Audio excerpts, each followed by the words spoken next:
Good evening दोस्तों मैं सूरज आप सभी का लेट्स लर्न सिस्टम इस ग्रुप पे स्वागत करता हूं।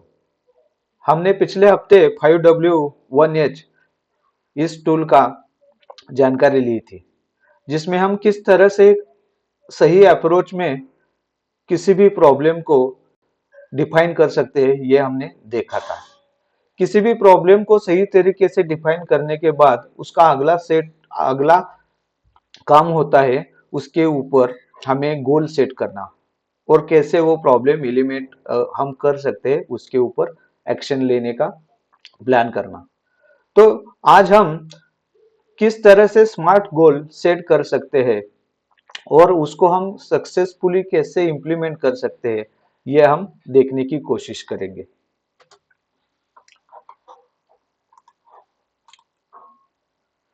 तो हमें आज अंडरस्टैंडिंग करना है कि स्मार्ट गोल क्या होता है। स्मार्ट गोल का मतलब है कि define specific and measurable objective that are achievable and relevant within a time bound framework. This approach lead to greater success. मतलब हमें कोई भी गोल सेट करने में ज्यादा से ज्यादा संभावना तभी मिल सकती है जब वो जो हम गोल सेट कर रहे हैं वो गोल स्पेसिफिक हो, मेजरेबल हो, उसके जो हम ऑब्जेक्टिव है वो ऑब्जेक्टिव हमें पूरे करने के लिए अचीवेबल हो और वो हमारे पॉलिसी के साथ, हमारे कंपनी के पॉलिसी के साथ रिलेवेंट हो और वो हमारे सेट करने का हम कब तक वो उस गोल को हासिल करेंगे इसका हमें कुछ टाइम बॉन्ड भी उसमें हो। और जब हम ये सारे टाइम फ्रेम को टाइम टाइम वर्क को उस फ्रेमवर्क को हम सही तरीके से डिफाइन करके कोई भी गोल सेट करेंगे तो उस गोल को हम स्मार्ट गोल कहलाते हैं। दोस्तों स्मार्ट गोल ये एक एक्रोनिम है जिसमें यस का मतलब होता है स्पेसिफिक। जो गोल हम सेट करना चाहते हैं, जहां पे हम काम करना चाहते हैं, जो ऑब्जेक्टिव हमारे हैं वो स्पेसिफिक होने चाहिए और क्लियर होने चाहिए। इसका मतलब है सर कि set a clear and precise objective to provide a focused direction toward your desired outcome और this enhance clarity and efficiency। जो भी हम गोल सेट करना चाहते हैं वो हमें क्लियर होना चाहिए और प्रिसाइज होना चाहिए कि हमें क्या करना है, हमारे ऑब्जेक्टिव क्लियर होने चाहिए, जिससे हम कौन सी एरिया में, कौन से लोकेशन में, कौन सी प्रोसेस में हम काम करेंगे ये हमें पता चले, जिसके वजह से हम उस जोन में या उस पर्टिकुलर प्रॉब्लम के ऊपर फोकस करके अच्छी तरीके से काम कर सके और उससे हमारी क्लियरिटी ज्यादा बढ़ती है और इफिशियंसी भी हमारी बढ़ती है। तो पहला हमें काम क्या करना होगा कि हमें जो गोल सेट करना है वो स्पेसिफिक हमें पहले करना होगा। मान लीजिए किसी ऑर्गेनाइजेशन में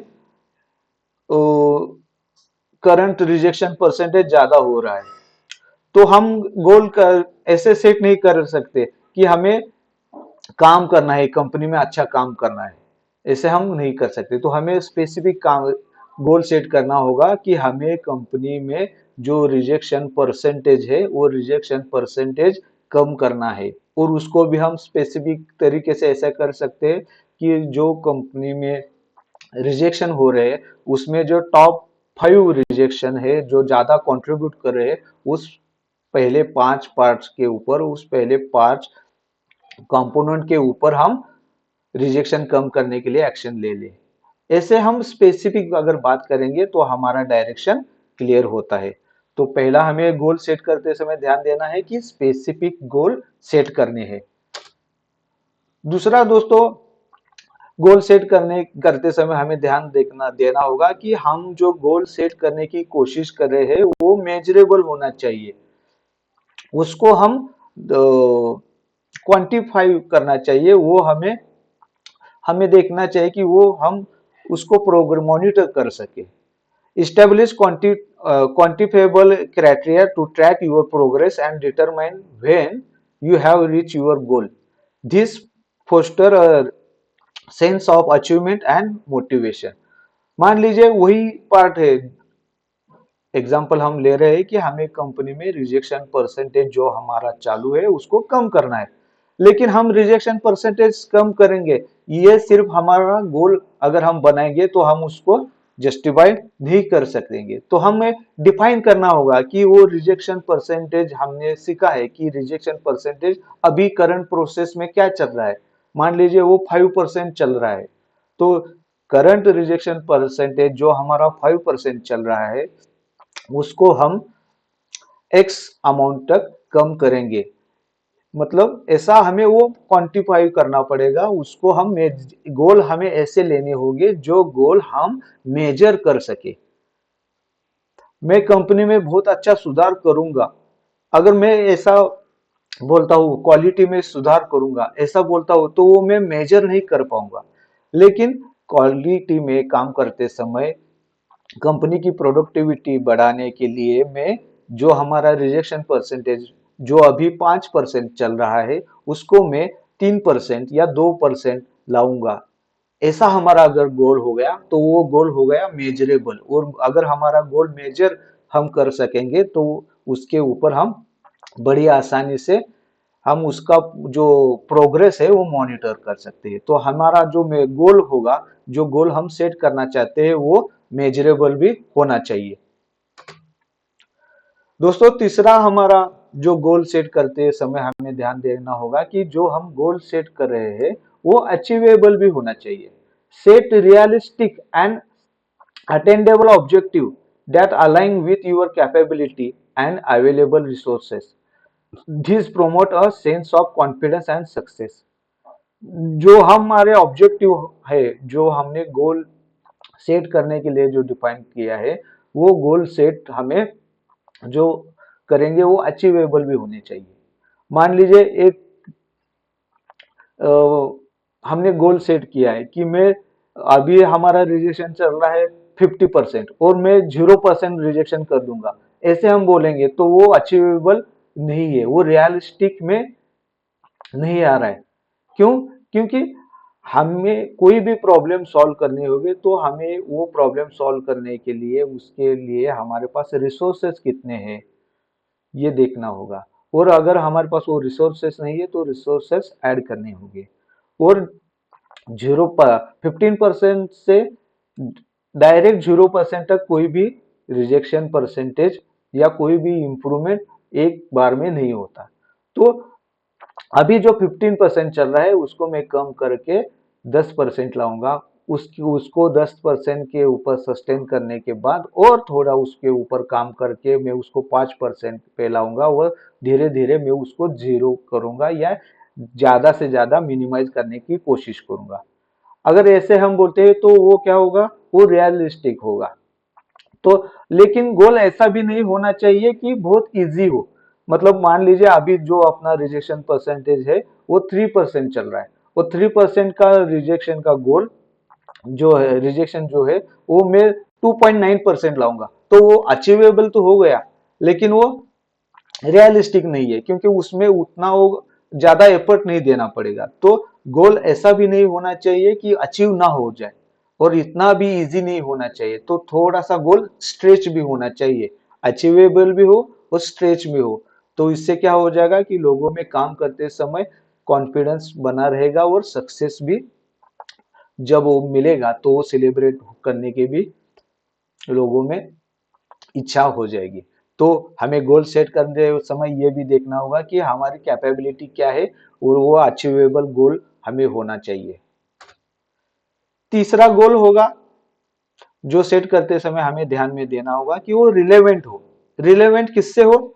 ensure that your goal are align with your overall objective and contribute to your long term vision. This enhance focus and impact. मतलब जो भी हम गोल सेट करने की कोशिश कर रहे हैं वो गोल हमारे जो ओवरऑल ऑब्जेक्टिव है, जो हमारी पॉलिसीज है, मैनेजमेंट की पॉलिसी है, या और कोई भी हमारा जो टारगेट है उससे अलाइन होना चाहिए। मान लीजिए zero customer complaint, zero customer complaint ये हमारी कंपनी की पॉलिसी है, मैनेजमेंट की पॉलिसी है, और हमने गोल सेट किया है कि अ, हम अभी जो पांच, हर हफ्ते हर महीने हमारे पांच कस्टमर कंप्लेंट्स आ रहे हैं और हम उसको कम करेंगे और हर महीने हमारा टारगेट होगा कि 2 कस्टमर कंप्लेंट आने चाहिए, ये ऐसा हमारा टारगेट होगा। तो वो मैनेजमेंट की पॉलिसी या कंपनी की पॉलिसी के साथ हमारा ये गोल रिलेवेंट नहीं हो पा रहा है। तो हमारा कुछ भी हम जो गोल सेट करना चाह रहे हैं वो रिलेवेंट होना चाहिए किसी से, हमारे ऑब्जेक्टिव से। हमारा ऑब्जेक्टिव अलग है और हम गोल अलग सेट कर रहे हैं, ऐसा नहीं होना चाहिए। तो हमारे ऑब्जेक्टिव के साथ हमारा गोल रिलेवेंट होना चाहिए। और सबसे जरूरी बात, हम जो भी गोल सेट करना चाह रहे हैं वो गोल हम कितने समय में, कितने समय के अंतराल में पूरा करेंगे, ये हमें डिफाइन करना होगा। वो टाइम बाउंडेड होना चाहिए गोल।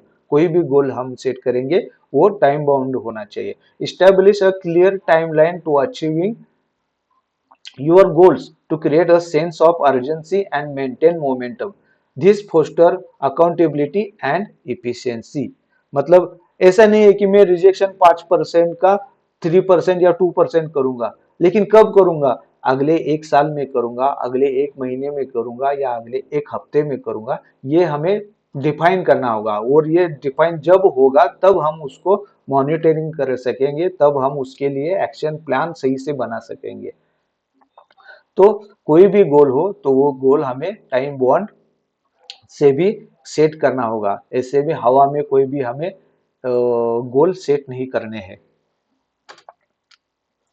अगर अभी हमने देखा कि कोई भी अगर हमें गोल सेट करना होगा तो उसके लिए हमें 5 चीजों की आवश्यकता होती है। वो स्पेसिफिक होना चाहिए, मेजरेबल होना चाहिए, अचीवेबल होना चाहिए, उसके साथ साथ थोड़ा सा स्ट्रेस भी उसमें आना चाहिए, रिलेवेंट होना चाहिए और टाइम बाउंड होना चाहिए। और जब हम ये सारे क्राइटेरिया को मिलाकर कोई भी गोल सेट करेंगे तो वो एक हमारा स्ट्रक्चर्ड वे में गोल सेट हो जाएगा। जो हम प्रॉब्लम फेस कर रहे हैं उस प्रॉब्लम के ऊपर हम स्ट्रक्चर वे से कहाँ पे हमें काम करना है, कब तक करना है, कैसे करना है, ये सारी चीजें हम उसमें लिख सकेंगे, उसके ऊपर काम कर सकेंगे और हमारा एक इफेक्टिव रोड मैप उसके ऊपर बनता है फिर। और उससे हम फिर आगे के लिए अच्छी स्ट्रैटेजी और मेजरेबल प्रोग्रेस हम डिफाइन कर सकते हैं। तो कोई भी स्मार्ट गोल इंप्लीमेंट करने के लिए हमें वो सारी चीजों को डिफाइन करना होगा। और सबसे बड़ी बात है कि जो अगर हमने बनाया है तो वो गोल बनाने के बाद हमें उसको कंटिन्यूअस मॉनिटरिंग भी करना पड़ेगा। Regularly evaluate your progress toward your SMART goal to make informed adjustment and maintain momentum. This ensure continuous improvement. जो भी हमारे गोल्स है, जो भी हमारे टारगेट्स है, जो भी हमारे ऑब्जेक्टिव है, वो सारे ऑब्जेक्टिव और टारगेट्स हमें रेगुलरली इवेल्युएट करना पड़ेगा, उसको हमें मॉनिटरिंग करना होगा, उसकी प्रोग्रेस जाननी पड़ेगी। और जहां पर भी हमें नीड हो किसी स्पेसिफिक अटेंशन की, या जहाँ पे हमें कोई प्लान या हमारे गोल को चेंज करना होगा, कोई फाइन ट्यून करना होगा, तो हम उस समय उस गोल को फाइन ट्यून कर सकेंगे। और ऐसा करने से क्या होगा कि हमारे जो गोल में जो प्रॉब्लम आ रही है वो उसको हम जल्दी से एलिमिनेट कर सकते हैं और हमारा जो कंटिन्यू इम्प्रूवमेंट उससे ज्यादा बढ़ सकता है। और identify and address obstacle that may hinder your progress towards your smart goal. कोई भी काम हम जब चालू करेंगे तो करने के बाद वो इजीली आसानी से हमें वो हासिल भी नहीं हो सकती। हमारे जब काम करना हम चालू करेंगे तो हमें उसमें चैलेंजेस भी आएंगे, प्रॉब्लम्स भी हमें फेस करनी पड़ेगी। और जब हमें वो प्रॉब्लम्स मिलेगी तो उस प्रॉब्लम को, उस ऑब्स्टेकल को हमें अच्छी तरीके से दूर भी करना होगा। और वो करने के लिए हमारे मन में करते समय हमें रिसाइलेंस और अडेप्टेबिलिटी, मतलब हमें फ्लेक्सिबल भी होना पड़ेगा। हमें कुछ चीजों के लिए नई स्वीकारनी पड़ेगी, नई कुछ चीजें सीखनी पड़ेगी, हमें वो अडेप्टेबिलिटी लानी पड़ेगी अपने अंदर। जिससे जो भी हमें जो प्रॉब्लम्स आ रहे हैं, जो चैलेंज हमें मिल रहे हैं, उसको हम पूरा कर सके।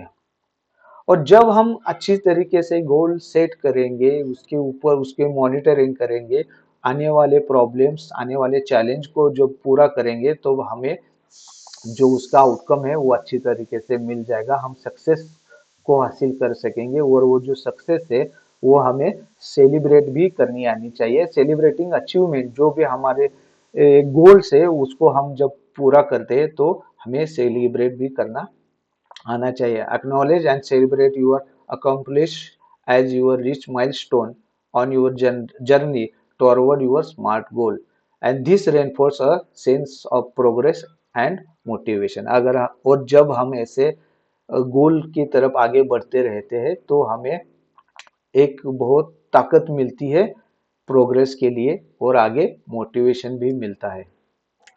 और इससे हम एक कंक्लूजन भी कर सकते हैं कि स्मार्ट गोल करते समय हमें अच्छी तरीके से सेट करना होगा। हमारा जो गोल है वो अच्छी तरीके से अलाइन डिफाइन करना होगा, जिसके लिए हमें specific, measurable, achievable, relevant and time bounded objective हमारे होने चाहिए, और जो वही हमारे सक्सेस के लिए मार्ग हो सकते हैं।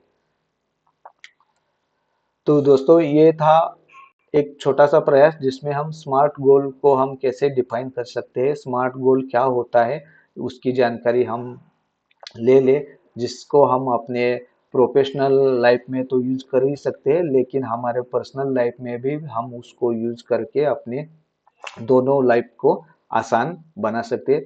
दोस्तों, अगर ये वीडियो आपको अच्छी लगी होगी तो वीडियो को लाइक कीजिए, दोस्तों के साथ शेयर कीजिए, हमारे चैनल को सब्सक्राइब कीजिए, और ऐसे ही हमारे व्हाट्सएप ग्रुप के साथ आप जुड़ना चाहते हैं तो डिस्क्रिप्शन में लिंक दी गई है, उस लिंक के साथ आप हमसे जुड़ भी सकते हैं। धन्यवाद।